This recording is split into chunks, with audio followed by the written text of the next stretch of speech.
You won't believe what my own family tried to pull off over Christmas dinner, but by the end of the night, 2 of them were in handcuffs.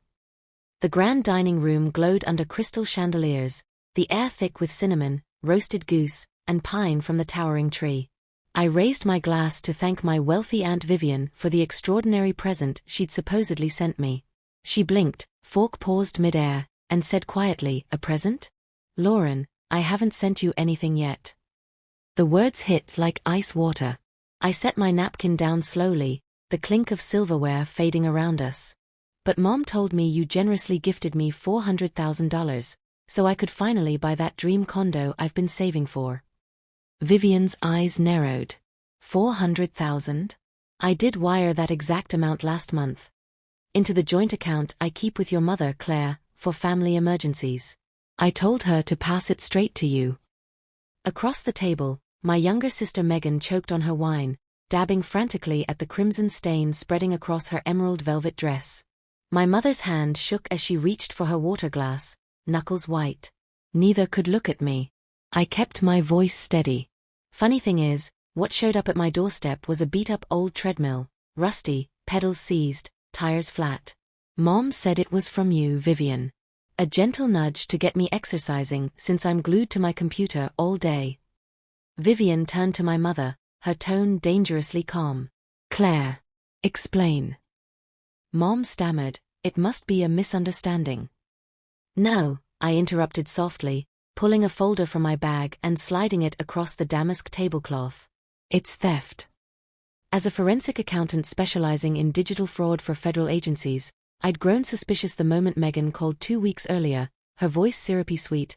"Lauren, you're swamped with that big case, right? Skip Christmas this year. Flights are insane." "Mom agrees, just rest." Megan had never cared about my workload before. Then the gift arrived, a junkyard treadmill with a note in Mom's handwriting claiming it was Vivian's old favorite. The same day, Megan posted on Instagram posing beside a gleaming black Range Rover, caption, "Treated myself to the upgrade I deserve." I flew home unannounced. The Rover sat in our driveway like a trophy. At dinner, Megan's new fiancé Ethan beamed about her skyrocketing influencer career funding their lavish spring wedding in the Bahamas. Mom glowed with pride. I waited until Vivian began slicing the goose, then dropped the truth.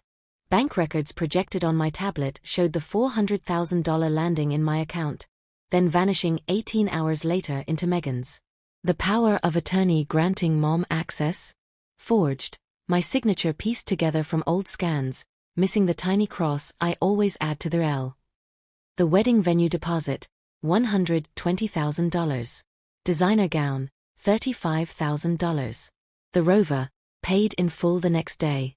Megan shrieked, "This is fake. You're jealous and making it up." But the encrypted bank logs were irrefutable. Ethan stared at her like she was a stranger.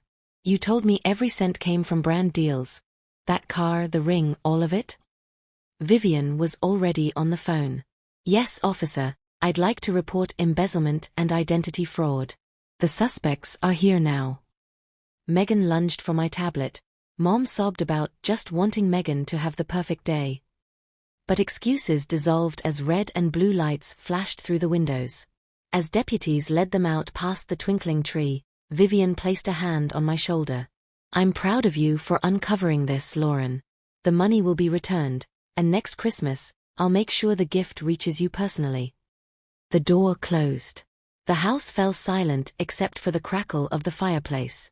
For the first time in years, the holiday felt honest, and the weight I'd carried for weeks finally lifted.